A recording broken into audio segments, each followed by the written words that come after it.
La industria automotriz, por un lado, a veces parece que nada ha cambiado fundamentalmente. 4 ruedas, motor, asiento, todo sigue igual que hace 100 años. Por otro lado, la constante búsqueda de nuevas ideas, a través de cuya realización se manifiesta el genio ingenieril de la humanidad. Ahora vemos nuevos coches eléctricos, que antes solo podíamos ver en películas fantásticas. Como, por ejemplo, directamente en tus brillantes ojos se extiende la palanca de este futurista coche chino. La compañía que trabaja en esta obra maestra de la ingeniería de aproximadamente 1 tonelada ha planeado su debut en el mercado para este año a un precio de $37,000. Pero la industria automotriz no vive solo de coches eléctricos y híbridos voladores. Hay mucho más interesante en el mundo del automóvil. En este fascinante episodio, nos sumergiremos en el mundo de los avances tecnológicos en la industria automotriz. Desde motores innovadores poco convencionales capaces de cambiar nuestra percepción de potencia y eficiencia, hasta sistemas de suspensión activa que permiten a los coches maniobrar con un confort nunca antes visto. También examinaremos ideas aerodinámicas revolucionarias que están cambiando la forma y las características de los automóviles, haciéndolos asombrosamente tecnológicos. Pero para empezar, echemos un vistazo a esa línea histórica de motores de combustión interna que se han convertido en la norma para la humanidad. Mira a estos monstruos, los más grandes y poderosos del mundo. Estos son, sin duda, los motores turboalimentados RTI 96C, fabricados en Finlandia. Wärtsilä. Estos motores se instalan en petroleros y portacontenedores gigantescos barcos marinos. El diámetro de cada cilindro es de nada menos que 96 centímetros, y el recorrido del pistón es de aproximadamente 2,5 metros. El volumen de trabajo es de 1.820 litros, lo que resulta en un total de 7.780 caballos de fuerza. Se considera récord la versión de 14 cilindros. El peso total de este monstruo es de 2.300 toneladas. El peso del cigüeñal solo es de poco más de 300 toneladas. La longitud del motor es de 26 metros y 70 centímetros, y la altura es de 13 metros y 20 centímetros. La potencia máxima es de 108.920 caballos de fuerza a 100 revoluciones por minuto. A pesar de esto, el motor es muy eficiente, convirtiendo el 50% de la energía obtenida de la combustión del combustible en movimiento. Si lo comparamos con los motores de automóviles y aviones, su eficiencia es solo del 25 al 30%. Estos motores, llamados de baja velocidad, solo tienen 100 revoluciones por minuto. Esto se hace para que el motor tenga tiempo para completar la combustión del gas, también reduce la velocidad del pistón y aumenta la eficiencia del combustible. Pero incluso con la configuración más eficiente y económica, un motor de 14 cilindros consume 7.500 litros de combustible por hora. Y hay otro monstruo, un tractor loco con casi 4.000 caballos de fuerza por poco más de $13 millones. Exactamente esta cantidad es la que el constructor recibió durante la subasta. Tortruck, un camión ensamblado por Mike Hara durante 7 años. Además de estos 7 años, invirtió $7 millones en esta máquina.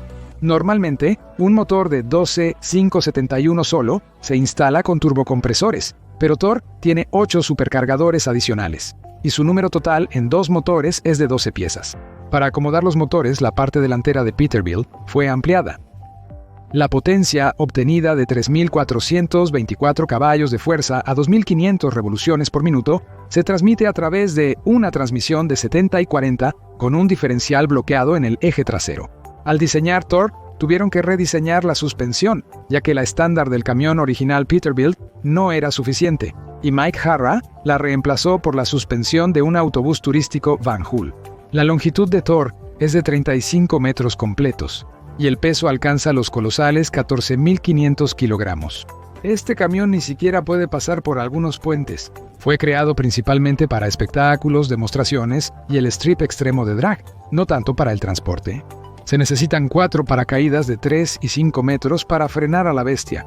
Hay muchas afirmaciones audaces sobre el Toro, como que es el camión más potente jamás construido. No se puede decir con certeza, pero que es uno de los camiones más llamativos y atractivos, eso es seguro. Claro, los más grandes, enormes y poderosos es genial. Pero desde otra perspectiva, puedes observar mecanismos igualmente impresionantes. ¿Qué tal un motor que puede caber completamente en una moneda? Sí, un motor diésel funcional. El genio detrás de estos mecanismos es el inventor Ronald Valentin, un prodigio de la ingeniería que se formó en Alemania y comenzó a fabricar los motores de combustión interna más pequeños del mundo. Ronald tiene como objetivo en la vida demostrar a todos que, a pesar de que sus motores son muy pequeños, realmente funcionan. Todos los motores de Valentin se ensamblan manualmente en una máquina control numérico. Por computadora no se fabrica ninguna pieza. Son pequeñas bestias diésel de alta calidad. El más pequeño de ellos es un motor diésel de 22 milímetros de largo, con un diámetro de cilindro de 2 milímetros, un recorrido de 3 milímetros y un volumen de motor de 0 y 6 milésimas de centímetro. Cúbico tiene una entrada y salida de 3 milímetros de diámetro y un peso total de solo 3 gramos. Sin embargo, el motor gira una hélice de 32 milímetros hasta 12.800 revoluciones por minuto. Chris Valentine hizo Nano B de aluminio y barra de acero.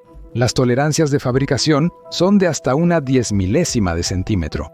¿No es esto puro arte de ingeniería? Muy pequeño, pero realmente funcional. Se presentan modelos muy diversos con 3 o 2 cilindros, de 2 y 4 tiempos, equipados con otras piezas interesantes. Mira esto. Los ingenieros alemanes han creado el motor de cohete impreso en 3D más grande del mundo. Y lo más interesante es que fue completamente desarrollado con software que utiliza inteligencia artificial, sin ninguna intervención de diseño manual. En pocas palabras, el motor fue diseñado por una red neuronal. Este desarrollo tiene una ventaja significativa sobre las construcciones tradicionales de motores aeroespaciales. Su eficiencia es entre un 15 y un 20% mayor que la de los motores con combustión interna. Este avance es significativo en la tecnología de cohetes, donde incluso fracciones de un porcentaje son cruciales. El objetivo era diseñar el motor de cohete como una sola unidad para tener el menor peso posible y la refrigeración más eficiente. Y lo lograron. La combinación de inteligencia artificial e impresión 3D es, sin duda, la tecnología del futuro. ¿Cuántos cilindros hay en general en los motores de combustión interna? Vamos a ver los motores interesantes, conocidos y no tan conocidos, que pueden tener desde 1 hasta 64 cilindros. Iremos en orden, deteniéndonos en los ejemplos más inusuales. Un cilindro se utiliza para motocicletas y mini tractores pequeños. 2 cilindros se instalan principalmente en motocicletas, justo en su lugar. 3 cilindros. Aquí comienzan los automóviles, por ejemplo, Citroën con un motor turbo de 2 litros. Sí, muchos instalan motores de 3 cilindros en sus coches. 4 cilindros no hay nada que decir aquí. Los motores de 4 cilindros en línea son todo para nosotros. 5 cilindros. Se instalaron tanto en Volkswagen como en Audi. Y por ejemplo, aquí está el motor T 5-6 cilindros, el clásico VE6DI. En los últimos años, el 6 cilindros a menudo se cambia por un 8 cilindros en muchos modelos de muchos fabricantes. Economía. 7 cilindros como regla, con un número impar de cilindros. Los motores son aeronáuticos, lo que no impide instalarlos en motocicletas, por ejemplo, 8 cilindros. También es muy común el motor de 9 cilindros en la industria automotriz. Aquí definitivamente es aviación, pero aún existen motores de 10 cilindros. Puede presumir de un motor de 11 cilindros. Existe tal motor, es raro, de la empresa 12 cilindros. Antes se encontraban en camiones. Hoy su popularidad disminuye en favor de las normas ecológicas. 14 cilindros, eso ya es serio. Estos motores se encuentran en transportadores de contenedores marítimos, por ejemplo. El motor Wärtsilä de 14 cilindros y 108.920 caballos de fuerza, 16 cilindros. Aquí, lo que se llama es raro, caro, rico. El Bugatti Veyron de 16 cilindros y 8 litros, más de 1.000 caballos de fuerza. Este motor es el más potente y complejo entre todos los coches de serie. Tiene 64 válvulas, 4 turbocompresores. La industria automotriz nunca había visto algo así antes. Sin embargo, mucho antes se produjo otro supercoche limitado, el Cisetto, y su pieza clave también era un motor de 560 caballos de fuerza con un diseño B16. Hallar este auto hoy es más difícil que toparse con un burócrata íntegro. La cantidad de coches producidos se mantiene en secreto. 18 cilindros. El mismo Bugatti, pero aún más caro y rápido. El motor de 18 cilindros, instalado en 1998 en Bugatti, no entró en producción. Igualmente nadie esperaba eso realmente. 20 cilindros.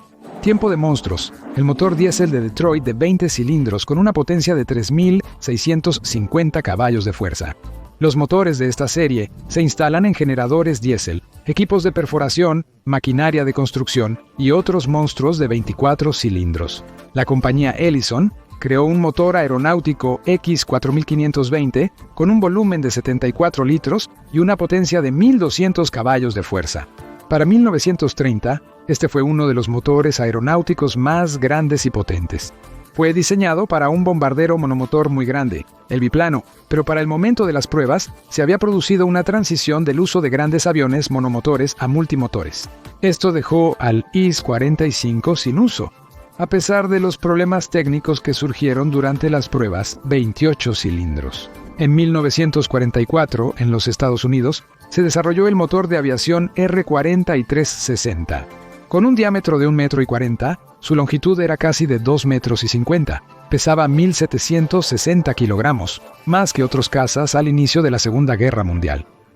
Pero con un volumen de trabajo de alrededor de 71 litros, el motor producía hasta 4.020 caballos de fuerza. Se creó un enorme motor que, por su apariencia, fue apodado el Pequeño Pepino. Hasta 1955. Instalaron este motor en varios aviones conocidos, el Pasajero 3, 77, los bombarderos B-36 y B-50, así como en el transporte C-90 y 734 cilindros. Motor de tanque. Sorprendentemente pequeño en potencia, 445 caballos de fuerza, creado al combinar 5 motores de 6 cilindros. Considerando la ubicación de las secciones, el multibanco, como se le llamó, era un motor corto pero pesado. Su peso era de 2.379 kilos, incluyendo el radiador, el ventilador de enfriamiento y el acoplamiento. El motor tenía 5 carburadores y 32 cilindros.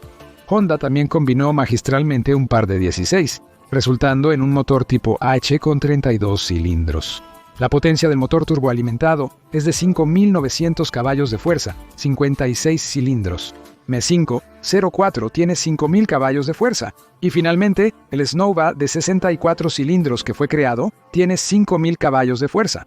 Y finalmente, el Snowba de 64 cilindros, que fue creado según el esquema de 8x8. De los motores de 8 cilindros, la potencia del motor gigante es de 7.000 caballos de fuerza. Motores similares fueron el pináculo del desarrollo de los motores de pistón en la aviación.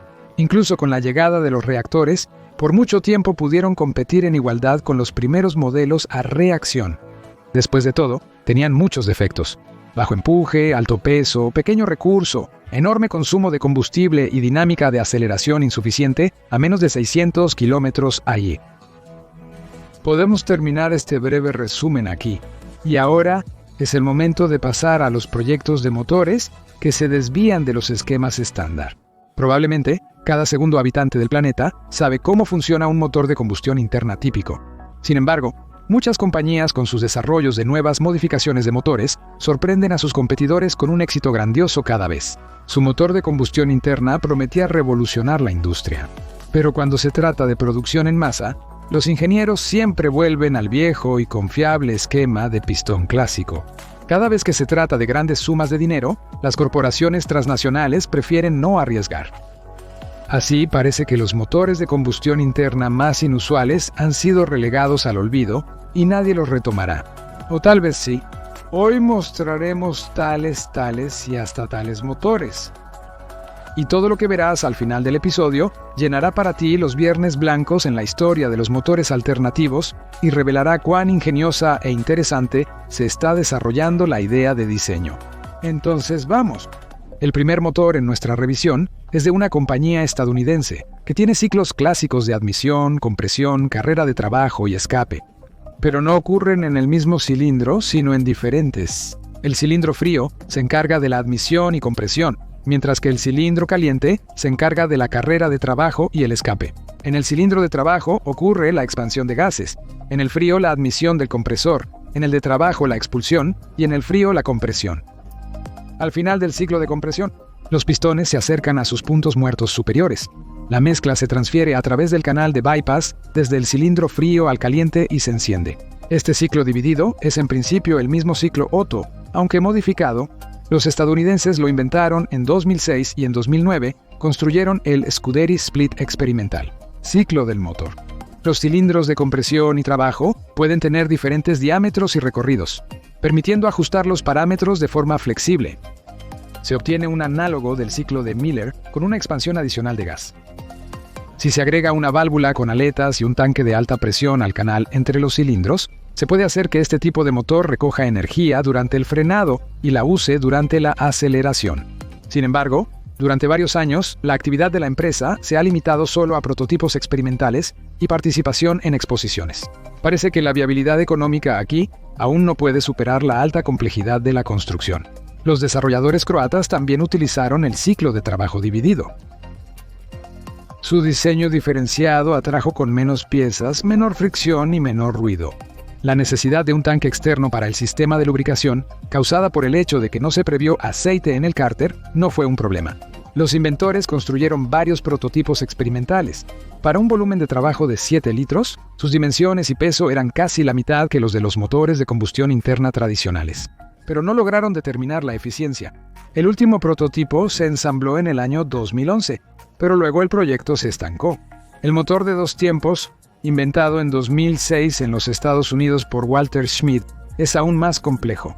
Como en el proyecto, los cilindros aquí están dispuestos en una 10, y el cigüeñal también realiza un movimiento planetario gracias al sistema de engranajes.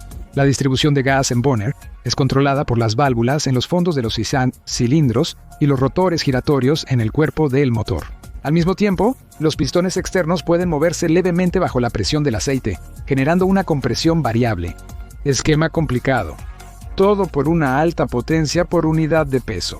En teoría, Bonner parece interesante, pero en la práctica no ha habido noticias sobre él en mucho tiempo.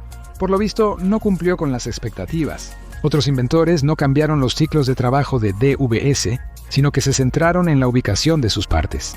Por ejemplo, los motores axiales, que han sido uno de los primeros patentes en el dibujo de arriba durante muchos años. Todos se diferencian en detalles, pero están unidos por el mismo principio. Los cilindros están dispuestos como cartuchos en un tambor de revólver con un eje de salida coaxial. Diferentes sistemas, como los ejes inclinados hacia el eje longitudinal del motor, las levas oblicuas, etc., son responsables de la transformación de los movimientos recíprocos del pistón en rotación del eje. La diversidad de los conjuntos de ejes es evidente en el proyecto neozelandés de una empresa de un motor de 2 tiempos de 5 cilindros con un volumen de trabajo de 3 litros. Según los cálculos de los autores, este motor era un 19% más ligero y un 36% más compacto que el motor de combustión interna clásico del mismo tamaño. Se le encontró aplicación en las áreas más diversas, pero los sueños de conquistar el mundo entero permanecieron como sueños. Un ejemplo aún más complejo es el motor de una empresa canadiense. Aquí, en lugar de cilindros en un tambor común, se organiza una multitud de segmentos con la ayuda de finas correas. En las ranuras del rotor se instalan placas que se desplazan a lo largo de ellas mientras gira, con torsión. Los volúmenes variables obtenidos limitan las superficies curvadas, establecen la trayectoria del movimiento de las palas y activan el intercambiador de gas. El esquema permite crear motores para diferentes tipos de combustible, aunque inicialmente los inventores eligieron el diésel. En el año 2003 se construyó un modelo con un diámetro y una longitud de solo 152 milímetros. Desarrolló 42 veces más potencia que un motor de combustión interna de tamaño similar. Más tarde, la empresa informó sobre la creación de prototipos más grandes con 127 y 388 fuerzas. Sin embargo, basándose en los lanzamientos, su actividad aún parece limitarse a experimentos. Otro ejemplo de la supremacía de la teoría sobre la práctica es el motor toroidal, o la ya desaparecida compañía canadiense. Los ingenieros probaron los primeros prototipos de motores con un toro de geometría variable en 2005. El toro aquí actúa como un cilindro, con un rotor girando dentro que tiene un par de pistones fijos. Los volúmenes variables necesarios para asegurar los ciclos de trabajo se forman entre los pistones con la ayuda de un delgado disco distribuidor con un corte para los pistones, que es girado por una correa u otro tipo de transmisión a través del toro. Este disco limita la mezcla de combustible y aire durante la compresión y el ciclo de trabajo. Los autores del motor rotativo se deshicieron de los movimientos de retorno y avance, lo que resultó en una reducción radical de las vibraciones. Se puede considerar una ventaja el número mínimo de piezas y una buena eficiencia de combustible. En 1990, los estadounidenses Harry Kelly y Rick Abbas desarrollaron su propio motor toroidal, que esencialmente replicaba el canadiense. Según su evaluación, un toro de medio metro de diámetro proporcionaría 30 caballos de fuerza a solo 1500 revoluciones por minuto. Pero, en su sitio web de la empresa ahora cuelga un letrero que dice: "Gracias por su interés. La página puede ser actualizada en el futuro". Quizás un destino ligeramente mejor espera al llamado motor de nutación, inventado por el estadounidense Leonardo Mayer en el año 2006. Al menos se construyó en algunos ejemplares. Nutación en latín significa oscilar. Mayer formó 4 cámaras de trabajo de volumen variable entre el cuerpo del motor y un disco oscilante lateralmente que juega el papel de un pistón. El disco está cortado a lo largo de su diámetro y en la parte inferior hay un eje en forma de Z, desde el cual se extrae la potencia. Los canales y válvulas corporales son responsables del intercambio de gas. La compañía construyó los prototipos del motor de Mayer y su empresa familiar. Con un solo disco de 102 milímetros de diámetro, el conjunto desarrolla 7 fuerzas, y con un par de discos de 23 milímetros ya son 120. 2.53 caballos contra 1.2 en los motores atmosféricos masivos, comparados con los no masivos. Algunos motores de Ferrari producen más de 3 caballos de fuerza por kilogramo, pero a altas 9000 revoluciones por minuto, la potencia del litro, sin embargo, no impresiona. Ahora Becker y Kinetic parecen estar llevando los proyectos al límite, aunque no se ve mucha actividad en sus sitios web. En 2010, el motor de nutación captó el interés del Centro de Investigación de la Fuerza Aérea de los Estados Unidos. Harry Smith, gerente de laboratorio, demuestra el interior del motor y explica qué valor especial tiene la construcción para la aviación ligera. La idea de agregados rotativos de diferentes tipos atrae frecuentemente a los innovadores, como si un simple desvío de un esquema familiar mejorara significativamente las características. Así, Nikolai Shkolnik, un emigrante de la Unión de Repúblicas Socialistas Soviéticas, que se mudó a los Estados Unidos hace mucho tiempo, junto con su hijo Alexander, desarrolló un motor que recuerda al motor Wankel, un rotor de forma de cacahuete que también gira en una cámara triangular. Pero, a diferencia del motor Wankel, los sellos están fijados no en el rotor, sino en las paredes de la cámara. Para desarrollar la construcción, los Shkolnik fundaron una empresa que interesó a la Agencia de Defensa. Ahora financia experimentos con la esperanza de que los motores de cacahuete tengan perspectivas en aeronaves ligeras, incluyendo drones, y en generadores portátiles. El motor experimental, con un volumen de trabajo de 23 centímetros cúbicos, tiene una eficiencia decente para tales dimensiones, del 20%. Ahora los autores están apuntando a un prototipo diésel que pesa alrededor de 30 kilogramos y tiene una potencia de 40 caballos de fuerza para instalarlo en un automóvil híbrido. Según sus cálculos, su eficiencia debería aumentar hasta el 45%. Y este es un motor revolucionario de combustión interna de la compañía. Ellos lo llamaron. Los representantes de la compañía afirman que ya tienen un prototipo funcional del motor y que proporcionarán más información en un futuro cercano.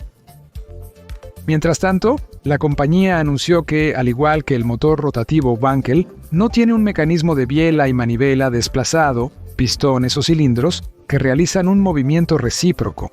Sin embargo, a diferencia de los motores Wankel, Omega One tiene una cámara de precombustión que separa el aire de admisión frío de los gases de escape, eliminando el problema de la superposición de válvulas.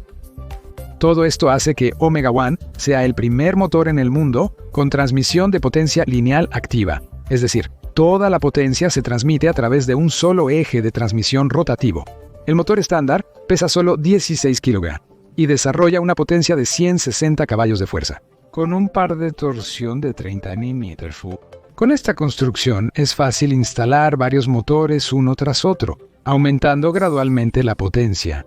Esta extraña invención de la empresa ha estado en desarrollo durante varios años, durante los cuales se han creado una serie de prototipos que han impulsado motocicletas y aviones.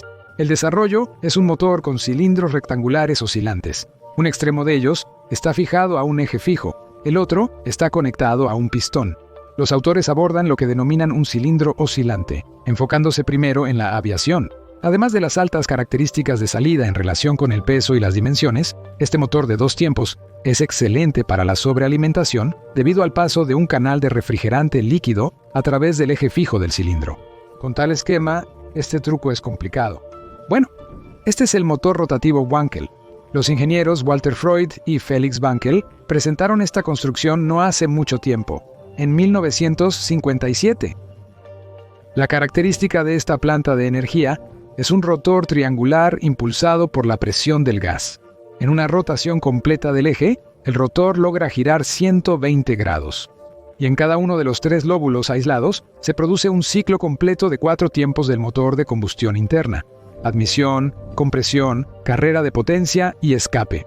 Las ventajas obvias de este tipo de motor se consideran su compacidad, ligereza, menor número de piezas, entre las cuales no hay pistones, bielas y cigüeñal. Un sistema de lubricación simplificado, bajo nivel de vibración y alta potencia por litro.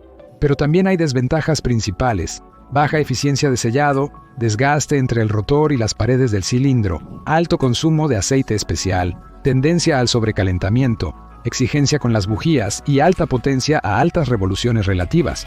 La verdadera popularidad de los motores rotativos fue traída, por supuesto, por la compañía japonesa, famosa no solo por sus modelos legendarios, sino también por la única victoria en Le Mans del prototipo 7570. A lo largo del tiempo, varios fabricantes experimentaron con motores rotativos. Incluso Aptovaz en los 80 se destacó con rotores de 5 y 7, usados en la policía de tráfico o fuerzas de seguridad. Incluso tal pequeño retroceso, más allá de los límites de los motores convencionales, mostró cuántas ideas no encuentran una aplicación masiva. La razón puede no ser una conspiración de fabricantes, sino que los motores convencionales siguen evolucionando. Los últimos modelos de gasolina con ciclo Miller tienen una eficiencia térmica del 40% incluso sin turboalimentación. Eso es mucho más que la 20-30%, los 30-40% y en los 50%. Hasta ahora se considera que se ha encontrado una alternativa global a los motores de combustión interna. Estos son motores eléctricos, instalaciones de energía con celdas de combustible o coches eléctricos. Este es un camino tonto, y también queman combustible, pero simplemente antes en las plantas de energía que generan electricidad. Bueno, ya que estamos hablando de coches eléctricos, ¿hay algo nuevo en su pequeño mundo? ¿En las mismas baterías de iones de litio que se han convertido en el estándar de la industria? Ahora los fabricantes de automóviles están luchando con éxito contra la caída de la capacidad inicial a través de sistemas de calefacción y refrigeración de baterías. Además, la química de las baterías también está en constante mejora. Pero, por ejemplo, según las estadísticas, de acuerdo con los propietarios de automóviles modernos, después de 5 años de uso y 150,000 kilómetros de recorrido, todavía pierdes entre 5 y 10% de la capacidad inicial de la batería. Pero hay otro tipo de baterías que actualmente solo se utilizan para almacenamiento estacionario de energía. Son las baterías de flujo, también conocidas como líquidas. Las baterías de flujo en sí mismas consisten en 2 tanques con líquido, en los cuales se disuelven elementos químicos, y esto se llama líquido electrolítico. Cada tanque tiene su propia carga, y este líquido electrolítico pasa a través de un separador, donde ocurre el intercambio de iones, pero los líquidos no se mezclan. En resumen, el principio de funcionamiento es el mismo que en las baterías de iones de litio, pero con una química distinta.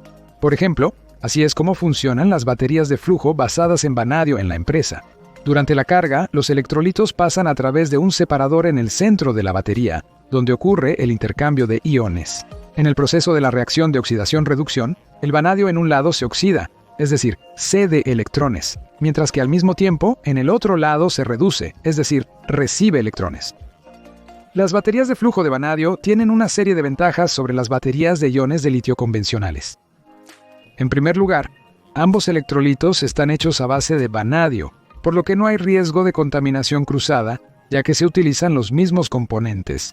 En segundo lugar, la capacidad se puede aumentar fácilmente, simplemente aumentando el volumen del tanque. En tercer lugar, hay datos sobre la vida útil, y estas baterías pueden durar décadas sin perder sus propiedades. Se pueden cargar completamente y descargar completamente sin riesgo de degradación. Y no son muy sensibles a las temperaturas. En cuarto lugar, no hay riesgo de ignición. Y en quinto lugar, es fácil reponer la carga. Para hacer esto, simplemente puedes reemplazar el líquido con uno ya cargado o puedes cargarlo directamente desde un enchufe, como con las baterías de iones de litio. Pero por supuesto, si todo fuera ideal, tales baterías ya se estarían utilizando en coches eléctricos, y no solo como fuentes de energía estacionarias. El principal inconveniente es la baja densidad de energía, que es 5 a 10 veces menor que la de las baterías de iones de litio. Y por eso, estas baterías de flujo se utilizan principalmente en fuentes estacionarias. Pero una startup desde 2009 está desarrollando su propia batería de flujo con el objetivo de combinar las mejores cualidades de estos dos tipos diferentes de baterías.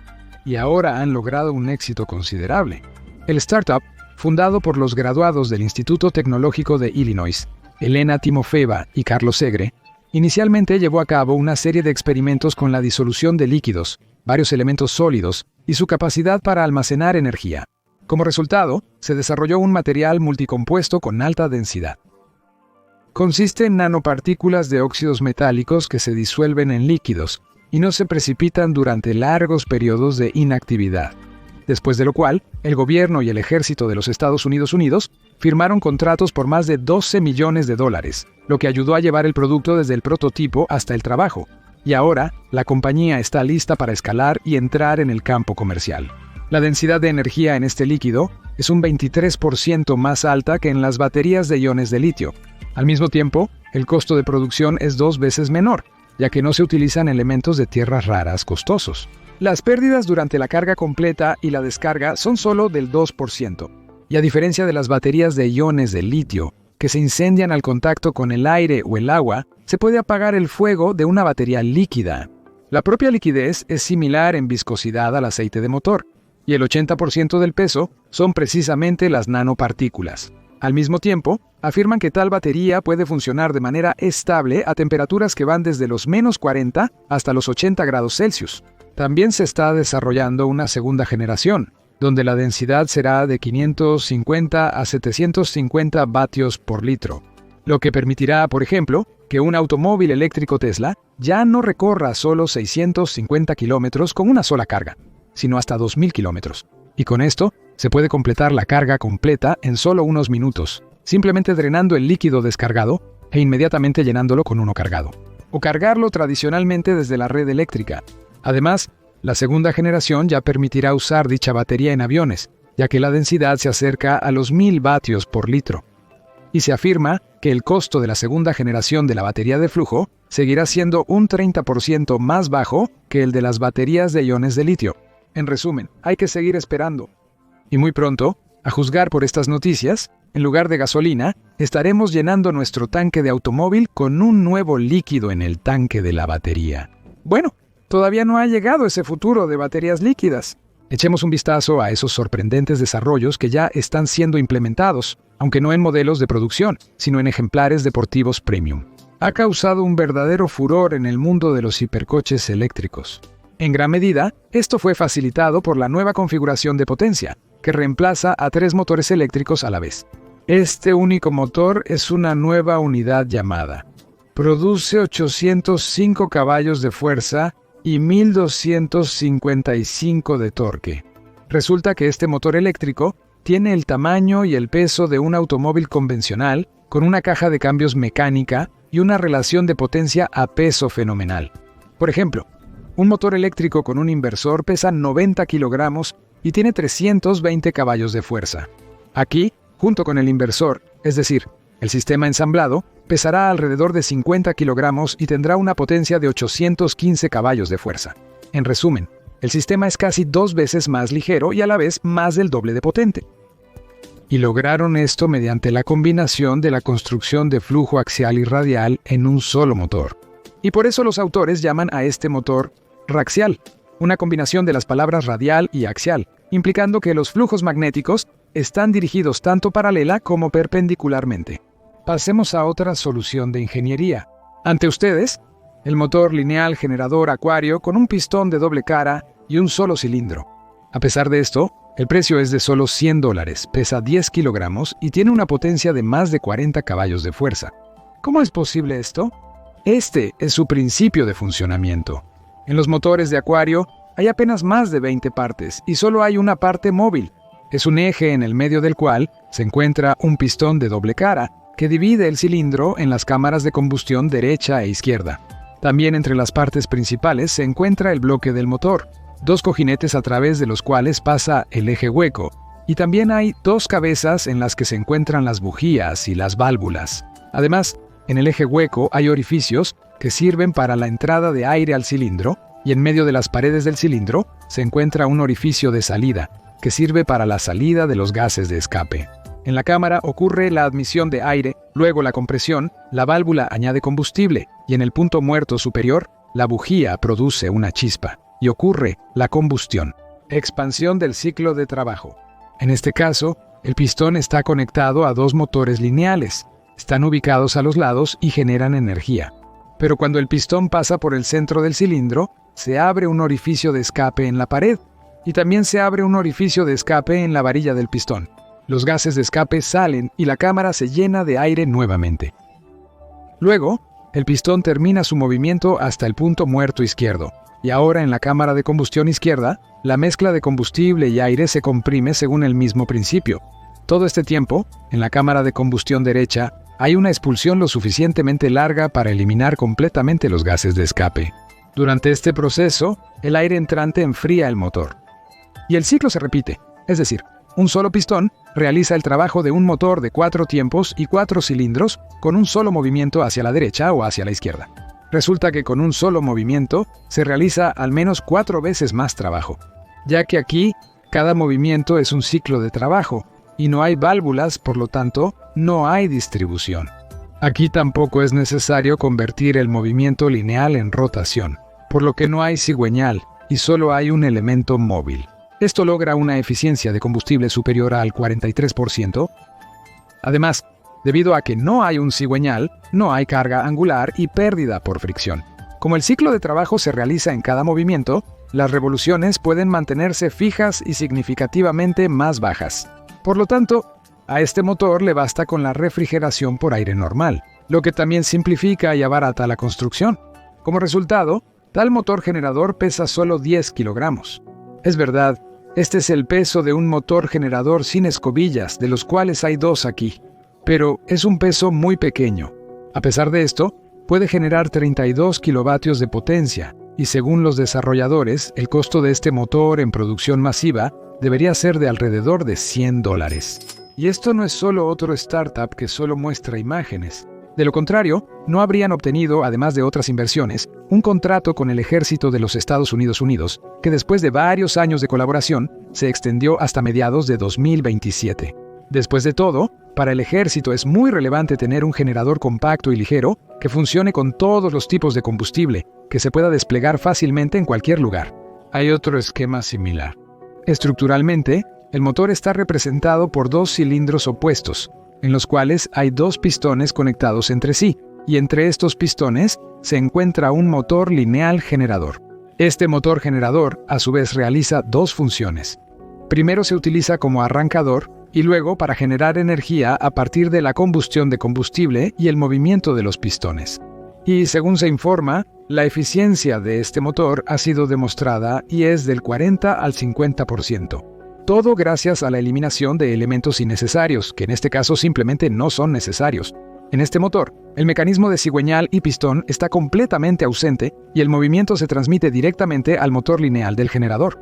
En este motor también se reduce la fricción lateral, ya que, a diferencia de un motor de pistón convencional, donde la fricción es mayor debido a la orientación en ángulo del pistón.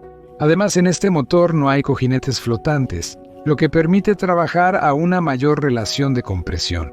Y la velocidad del pistón desde el punto muerto superior es mayor, lo que reduce las pérdidas de calor. Como resultado, este motor es mucho más eficiente, económico de producir, compacto y fácil de mantener. Los principios de funcionamiento son los mismos que en los motores convencionales. El prototipo presentado tiene 4 pistones con un volumen total de 800 centímetros cúbicos y una potencia de 24 kilovatios. Y, en esencia, representa 2 motores con pistones libres, donde el movimiento ocurre en direcciones opuestas uno al otro para compensar las vibraciones. Por supuesto, los gigantes automotrices también participan en los nuevos desarrollos. También está desarrollando su propio motor de combustión interna con un pistón libre. La tarea aquí es la misma que con el motor anterior, es crear un generador compacto para el híbrido.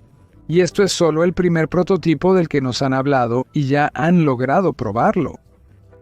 Es un motor de 2 tiempos de un solo cilindro con un generador lineal y un pistón en forma de 5 único. Primero echemos un vistazo a su estructura. A la izquierda tenemos la cámara de combustión, las paredes del cilindro, podemos ver dónde se colocó el pistón y en el pistón se encuentra un imán permanente. Y cuando el pistón esté en movimiento, estos elementos generarán energía eléctrica.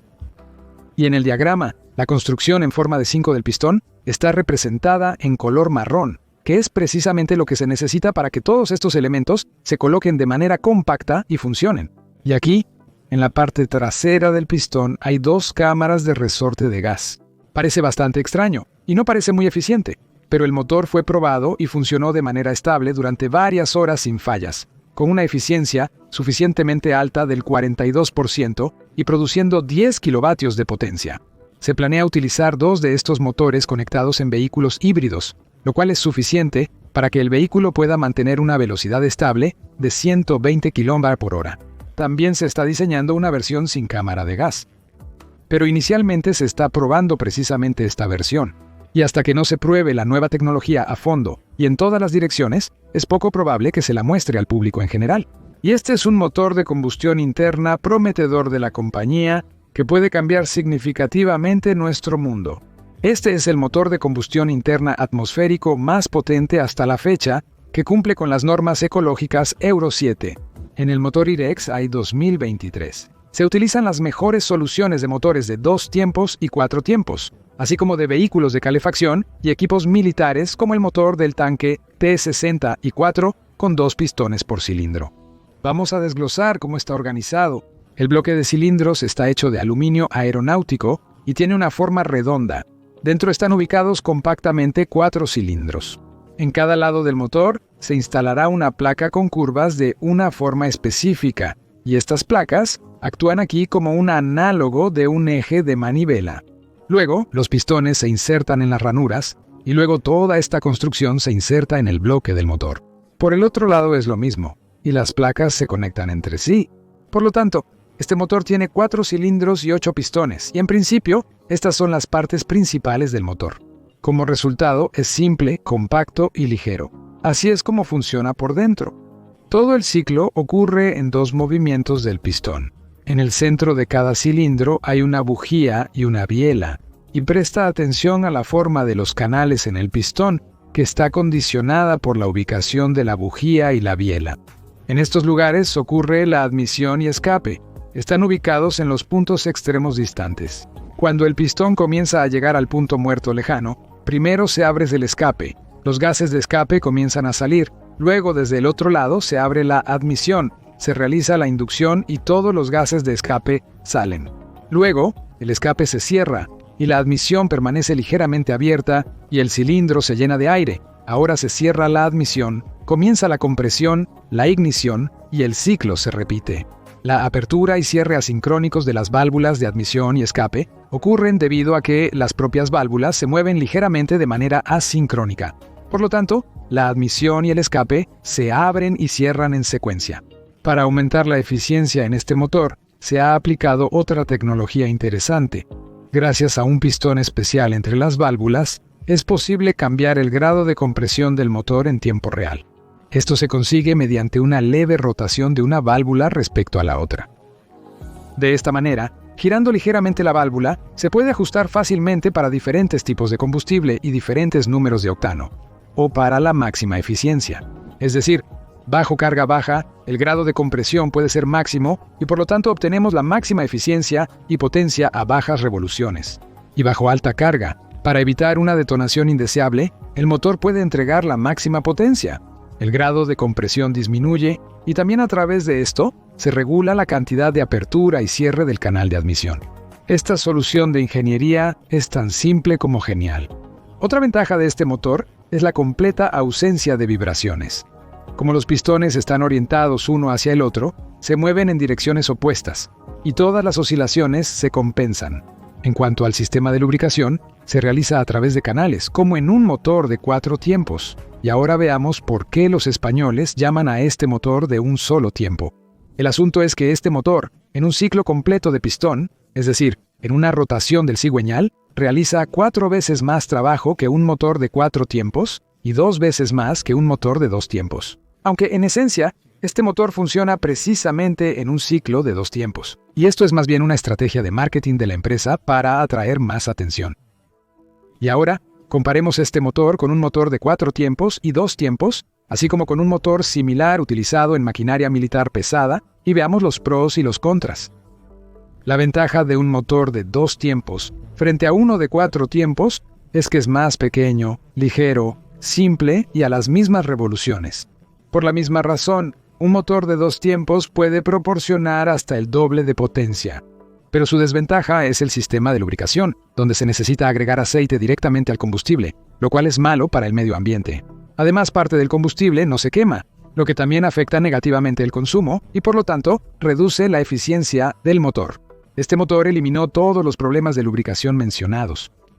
Aquí, como en un motor de 4 tiempos, hay un retraso en los puntos muertos, lo que permite una combustión más eficiente de la mezcla de aire y combustible. La admisión y el escape ocurren en los puntos muertos, cuando los pistones están a la máxima distancia entre sí. El problema con el motor de 4 tiempos es que es grande y pesado.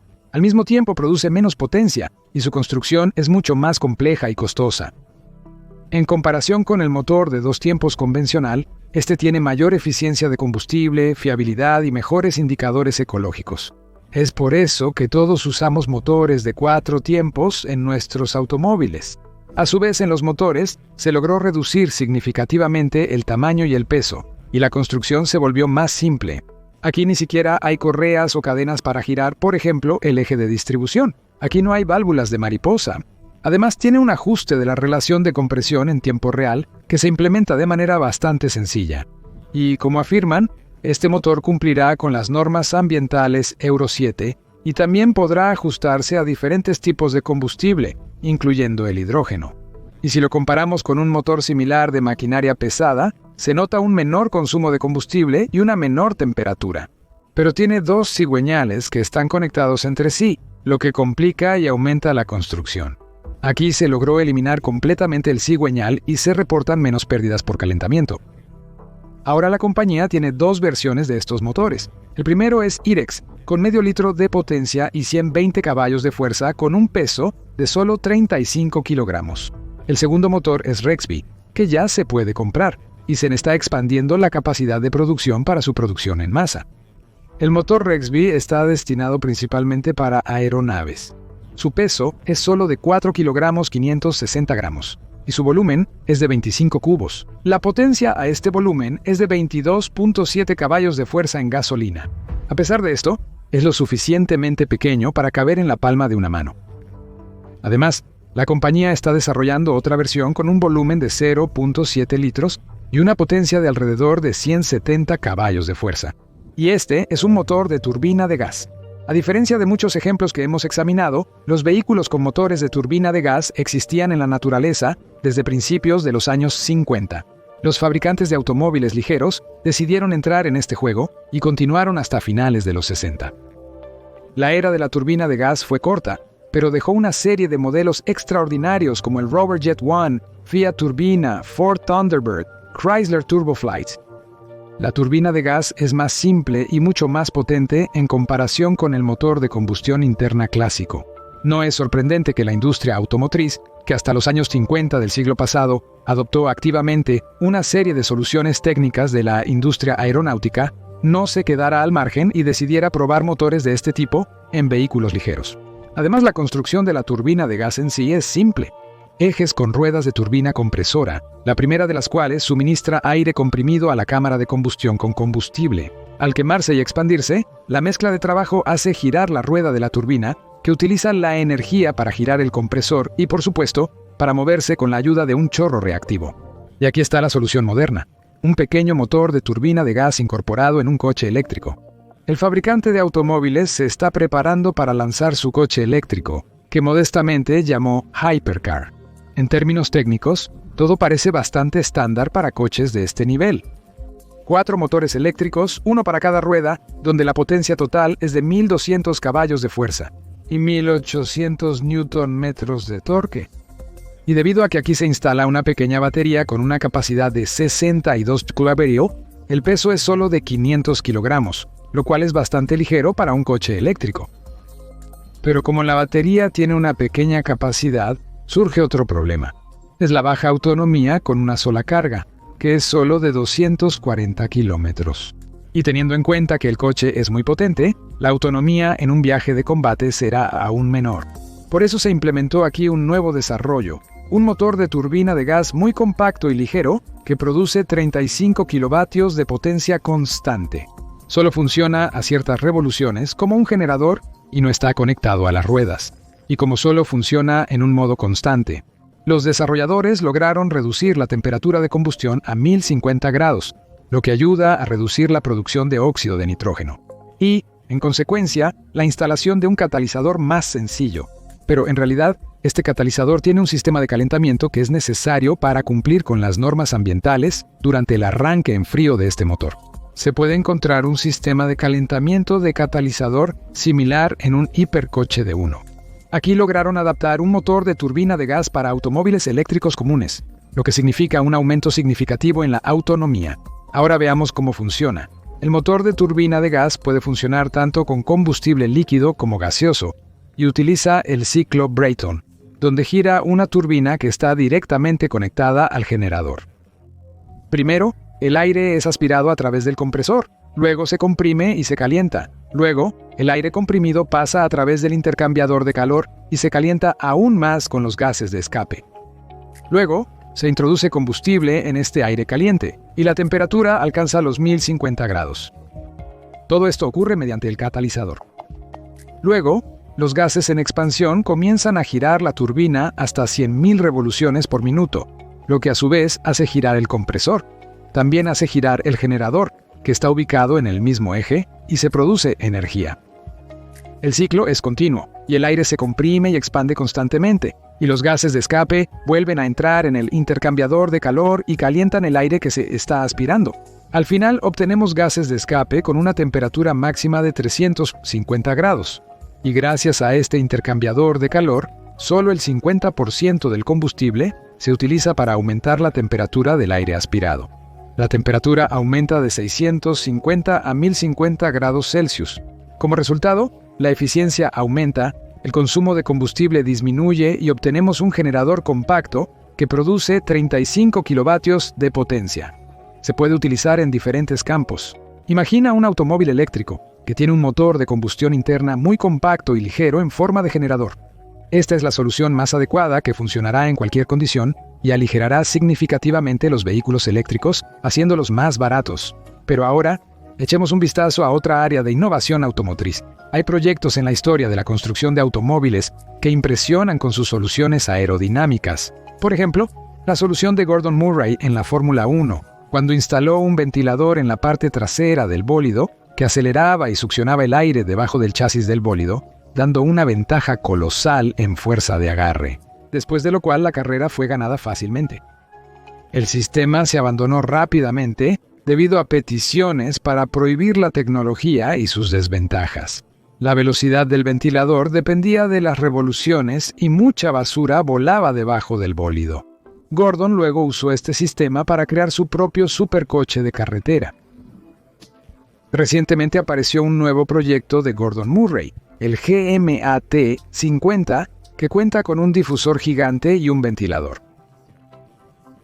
Ya está controlado por un motor eléctrico y cuenta con varios modos de aerodinámica activa.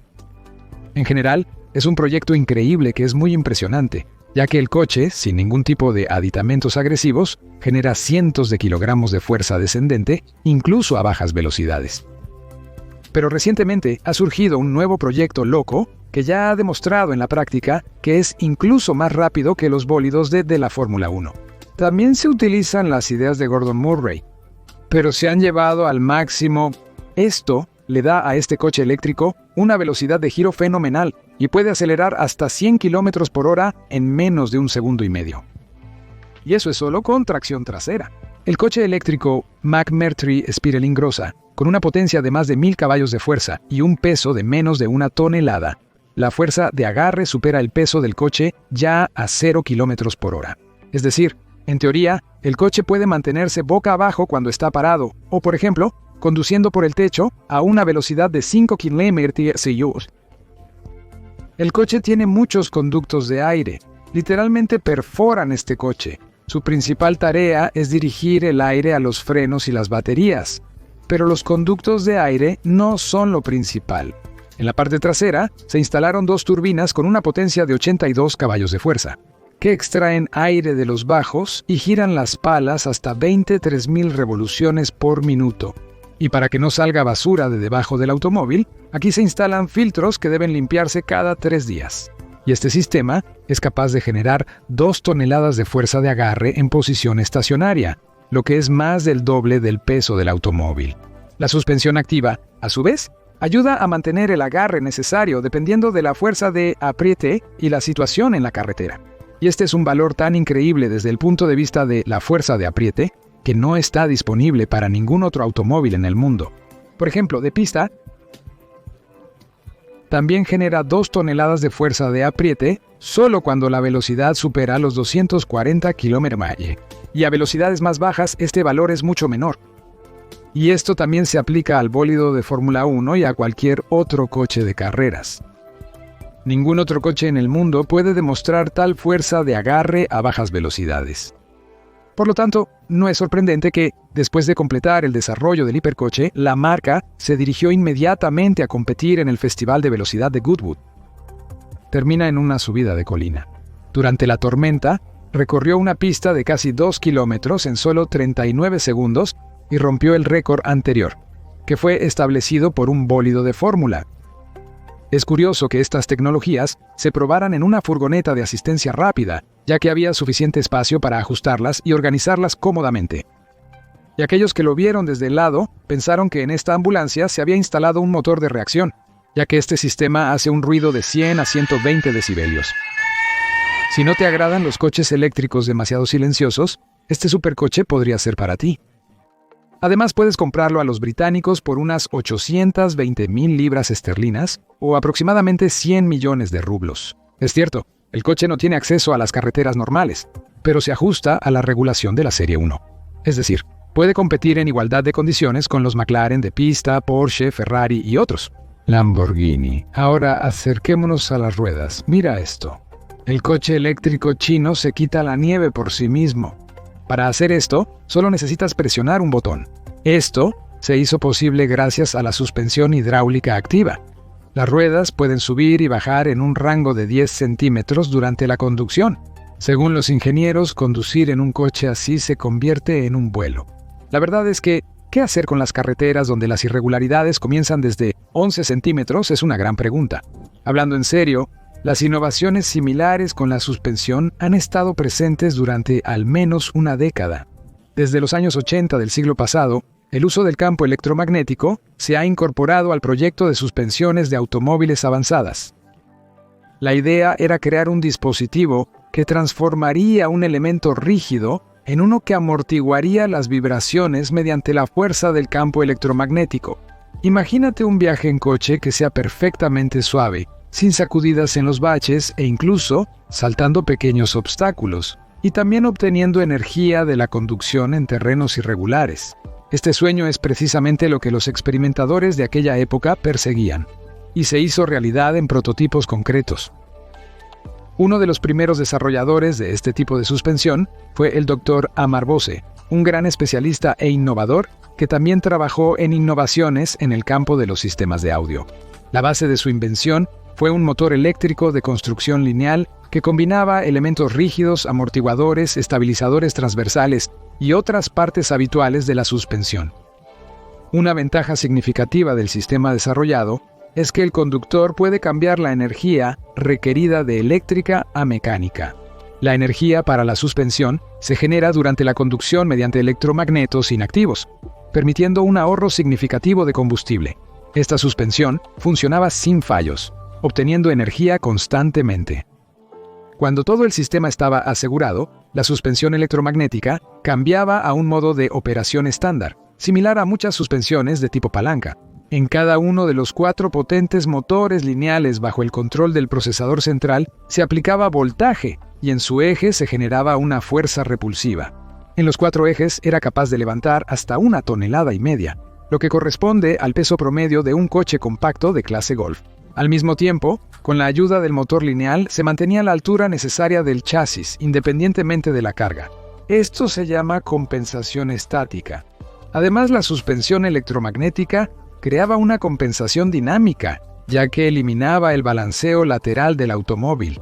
Incluso los llamados balanceos longitudinales, que ocurren durante la aceleración y el frenado, parecerían cosa del pasado. El sistema único reaccionaba al conducir sobre irregularidades y en las curvas hasta 100 veces por segundo. Es notable que en tal esquema, el procesador central controla cada uno de los 4 motores lineales por separado. ¿Qué da esto?